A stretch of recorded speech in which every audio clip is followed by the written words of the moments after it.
if somebody takes this course, what are like some of the professions like they can actually slide into? Yeah. Apart from like maybe just the ones that we already know, like, you know, being in the hotel industry. Yes. What other profession do you think they can? Apart from the new millennial era when somebody can just come up with something So if we say there's the value chain, say there's production, which is, you know, the shamba, the viticulture, and then the winemaking, the viniculture. And then now there's the commercial aspect, which is the whole importing, trade, labels, bottles, all that stuff. And then now there's the trade hospitality stuff. Yeah. I think a lot of the jobs in Kenya are very on the commercial side. So people are importers, people are retailers, people are waiters and sommeliers in hotels. Yeah. On the production end, for example, there's Lelesho, that's sort of the biggest example that I can say that. But then winemaking is a profession. And even Emma Derito, the winemaker at Leleshwa, is a biochem graduate, if I'm not wrong. Yeah, she hasn't come to the WSET class yet. Emma, we're waiting for you. She hasn't come to the podcast yet. Emma, we're also waiting for you. Yeah, but I've met her as well. Yes, you see. So, I mean, again, great example. So, I mean, she has 10 vintages to her name. Like, she's been making now this for 10 years. She's been doing it for 10 years? Yes. Although initially, I guess, there was a different arrangement, but now, you know, all vintages are proper under her. And, I mean, they've invested in, of course, the company has invested in her education across the board within, you know, within that production space. Yeah. Within Leleshwa, they do their tours now. So I know there's someone who's like has to do the wine education. There's of course the viticultural guy who does the shamba. When do we plant? When do we irrigate? When do we prune? Which is a lot of work that needs proper attention. Yes. What are these pesticides? Whatever, right? The winemaking is now the magic happens. Like let's call it the kitchen. Yeah. Because you assume everything went great on the vineyard. Then there's people who have to make the wine. And we need more winemakers. There's a young girl called Mukami who is trying out something in Kajiado, right? I think was she at your event? Probably, yeah. Yeah, and she was also one of the participants in the sommelier competition. So bold.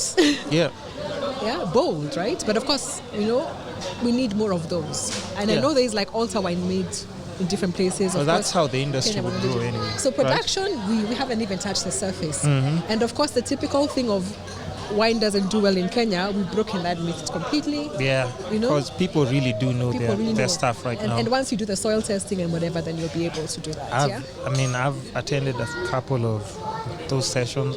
I don't even remember the grapes though. Who are those people who teach you? I don't say the names because they are my friends. I can't. You need to come to WSET class. I will. Once I'm done with you.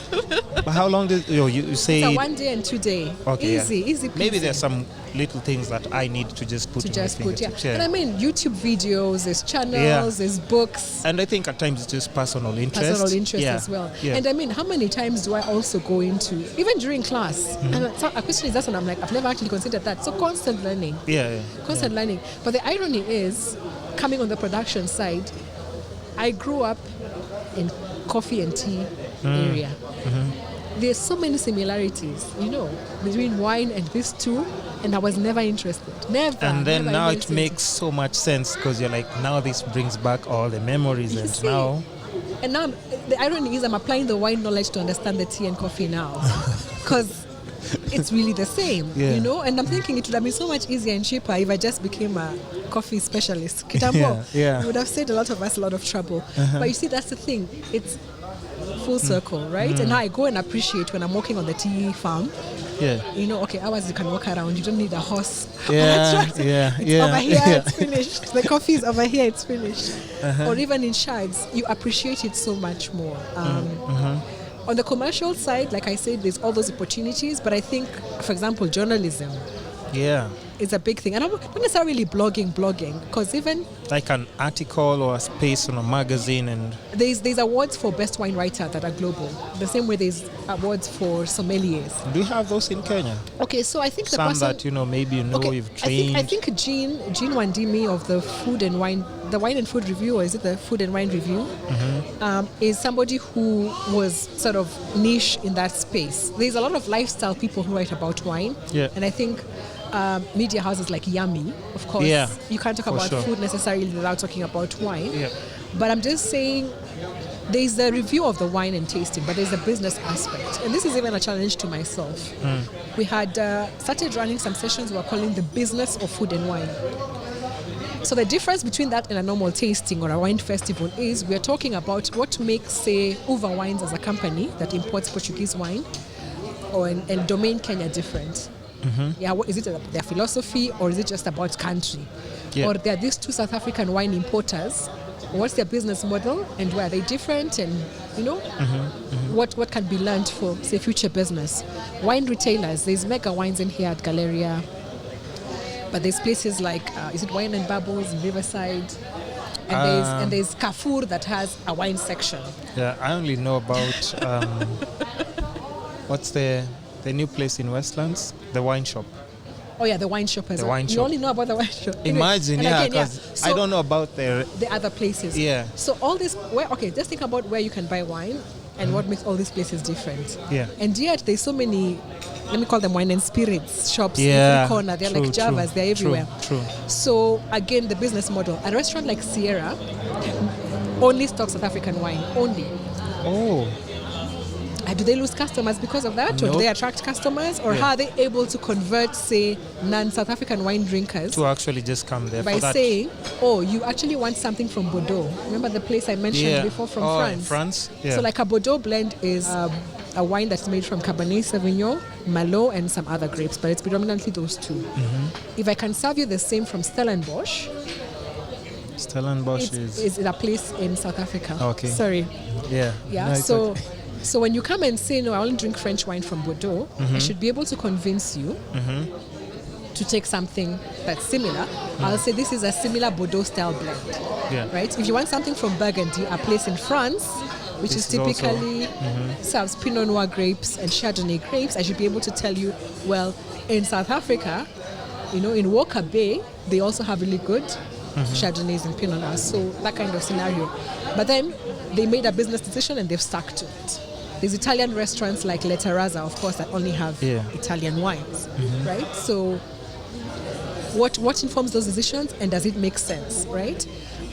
When you talk about a restaurant, for example, you want to be able to know whether their drinks business, how their drinks business contributes to their food business. But even in the drinks business, I want to know what is the wine. In what way? Yeah, are you selling more wine, for example? Yeah. But again, if you come back to the Sierra example, what did we know Sierra for before? Beer. Burger, beer. Beer. Yeah. It was their beers, right? Yeah, actually true. The beer and the burgers, those are the two Those are main the two things. main things. Yeah. But now they're becoming a wine destination. How what has changed, what is changing. I still sort of look forward to Nairobi having a real wine bar. And I guess maybe Why it's just wine? session. Che Sonia. Oh, that's what you wanted to say? I was like, that's a new word for me. So let me shut up. That place in Peponi Road. Yeah. Uh-huh. I think, it's only wine that's sold there. Yeah. Yeah, and they have, I think, a lot of options by the glass, for example. And they're not really a food they're not really food. But then they have a very huge wine selection. How is that working? They don't even open all days of the week. I think they only open from Thursday to Sunday. Specific days, yeah. Yes, but then is that the typical Nairobi wine bar? Is that it? There's a place So you should have more. I'm saying, yeah, so the imagines of those places where we're not going to a place because of the music or the DJ or the food, it's because of the wine. Specifically because of the wine.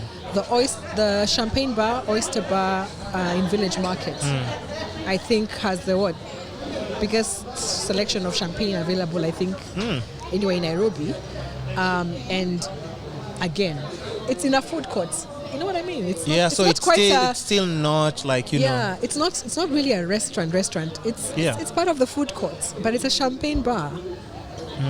It's a champagne premium product, yes, and it's being sold off food court shelf. Yeah.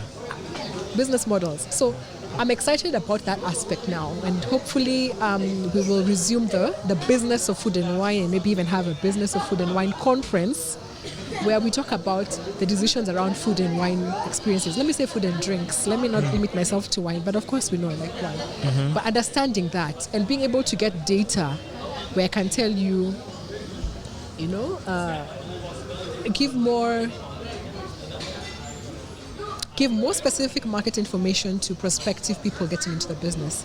The requests we get from people wanting to become importers, people wanting to have their own wine brands. Oh yeah, Mia Wines, which has... Somebody can do that. So Mara, Mara, the bottle that has the Maasai beads. Yeah. Which when I first came into Kenya, actually, I bought the bottle and took it to my brother and told him, Kenyan wine. Then we turned the bottle and so it was from South Africa. So I always make that joke. But Mara, it's a private label. So it's a Kenyan brand that is, of course, at this time getting... It's not Kenyan made? No, it's a South African... They get their wine from South Africa. So private labeling is a big thing. So that's a thing as well? Yes. The same way you have water written... Happy birthday, John. Okay. Happy anniversary, John. And I didn't know that. That's actually... So you can talk label. to a company yes, and tell them, like, this... But how does that work? Like, you'd say, I'm going to promote it. No. You buy X. Remember? You just buy X. The same way they put do a with label, water. And then now it's you. We know the executive water bottle, right? Yeah. So we go and buy and we have it branded Wine Giro. Oh, that's it. You see? You sell... Okay, but then again, the private labeling, there's levels. Sometimes you just buy and bottle, but you can also be involved in the growing process. It's like you're sourcing the farm, right? Because as guys in Shads, we don't make our own coffee. We sell it to a collector, producer, who then brands it whatever they brand it. I'm glad counties are getting into the point where now there is, I think, the factory near my Shags is called Monunga Tea Factory. I can actually buy Monunga tea now, branded Monunga, as opposed to Ketepa. Yeah. Because Ketepa was the bigger brand. Buying like all there. Yes, and I can get like Kangeta Tea Factory purple tea. Yeah. Like even the small scale people can still, Yes, it's still not mine, but at least it's closer to home. Yeah, true. Maybe somewhere there there's our coffee and tea. So the same thing about wine, you can brand. Carnivore had a Steak Master brand. It's a Tamarind Group. Yeah. I'm not sure whether they still have it, but then that's, again, their group commissioned wine. I think that was from Chile, if I'm not wrong, or Argentina. Yeah. And they branded it, accordingly. So you could control production all the way from the start, or you could also just, And a lot of the wine brands we have in Kenya, from whatever places, they're not all from an estate. So, There's different, So there is international brands that are for different markets that are just packaged for that. But Mara, again, good example of being involved. They do import brands, but they have their own brand as well. And I think the other day they won the preferred wine in Kenya or something. There were some awards. Yeah, they did win that. But just think about that. Is there any hotel in Masai Mara that should not have Mara wine as... By the way, that doesn't make any sense. Yeah? It wouldn't even be fair. KQ should be selling it. It should be available duty-free. It should be the one thing we all give our international friends. And is it? No, but I'm just saying, because...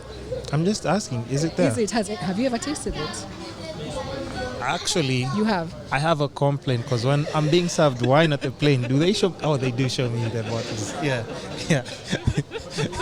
And sometimes you get the small bottles. Yeah, you get the small. But I'm saying, what an opportunity!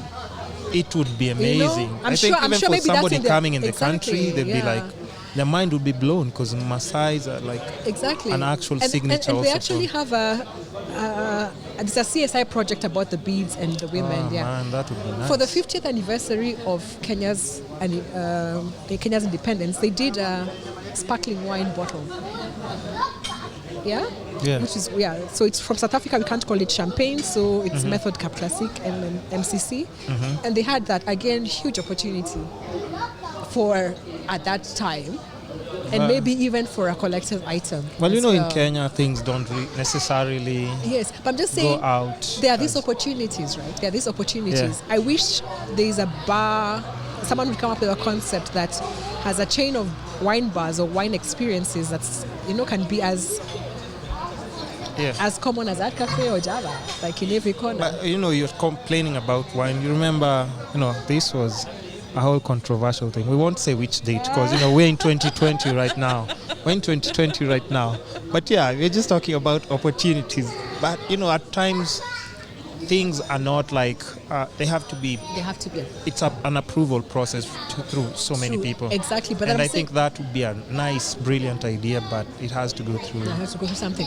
People who are open-minded. We could start our wine channel. Let's do it. Hey, listen. Wine magazine. I'm not the best on like the business side, but I guarantee you the production quality and everything. Yeah, let's just split the duties and do this. Yeah, when I get the sponsorship for that course for 2 years and I'm living like in France, then you'll just come and follow me around and we can broadcast reality show. Listen. We can broadcast our channel. Listen. You better know that I take everything very seriously. So do I. Okay. So do I. Hey, let's you do witnessed this. It right here. Yeah. Anyway, I lost where was I? Okay, now we were talking about France. We were talking about how I'll be shooting in France and we'll create this amazing content. No, we were talking about how the opportunities that can be created. Yes. Yeah. So again, education, the professional courses and others, experiences, and then like I think there may be others I've missed, but let's move away from the commercial. Let's do the production side. Okay. And communication and that, and then there's a supporting industry. Packaging, for example, is a big deal. Yes, and I know we've moved from boxes to bottles, but we may need to move back to boxes again, even for premium wine. There's issues around canned wine. That's an opportunity. Yeah. I mean, canned wine. Imagine. Yeah, why not? Blankets and wine, or Koroga and you go with like your two own your 6-pack. Because at times you don't necessarily have to carry a glass. First of all, exactly. Yeah, depending on the different places that you're going. Going camping, you don't necessarily need a bottle. And honestly speaking, a can is a really good packaging vessel, right? Yeah. So, and of course, there's still people who are stuck in the traditional ways, but we have to keep moving. Apps. Vivino is a wine app used around the world. Yeah. You see, I actually didn't know about that app until recently. Good for you. It's never too late. I was just like, so I can actually just scan a bottle. Yes. And act like I know about... And get to hear what other people say what about other people are saying about the wine. I didn't know that. So, like, what if we had now a localized version of that tells you, if I want to buy Leleshwa, winemaker's reserve, that's only come out this year, there's only these places I can get it for this price. Stuff like that. On the distribution side, actually, I like the online space. Jumuiya is doing, and there's all sorts of drink delivery but also a portal like Wine Cellar, 254 Wine Cellar, owned by a counterpart in the space, Victoria. There is Green Spoon, which is a lifestyle sort of blog and shop as well. She curates wines and she sells food and sort of thing. That sort of thing. So there's all these niche opportunities coming up, and people are making money from them. There's now even the drink space, other than the wine festival, there's the beer festival, there's the cocktail festival. There are quite a lot. There are quite a lot. So people have. You have space. The opportunities are endless. Let's just say that, right? Very endless, yeah. So I look forward to exporting sommeliers from Kenya to other countries. Of course, those who have come through our course. Yeah. I look forward to more winemakers. In South Africa, the top 10 restaurants in Cape Town have Zimbabwean sommeliers. Really? Zimbabwean sommeliers. Why? Guys from Zimbabwe are well versed in the knowledge. No, these people immigrated, got into a space, and ran with it. Yeah, amazing people. There's two of them, actually friends of mine, who have their own wine brands. What? Yes. In Cape Town? In Cape Town. But of course, their wines are available worldwide. There's Tinashe, who has Kubusha wines, and then Jafana has Mosi wines. He also has a gin. That's right. So this whole thing about private labeling, and denying yourself the opportunity because you think you're not from a wine growing area. Yeah. These guys remarkable stories. Or necessarily all the resources. All the resources. I mean, a lot of them started as a waiter and sort of moved up into that space, and now world-renowned people. Yeah. So, well, we all know one thing for sure from what you've said. If you want to be good at that, you have to move to a different country. Not necessarily. I did move back.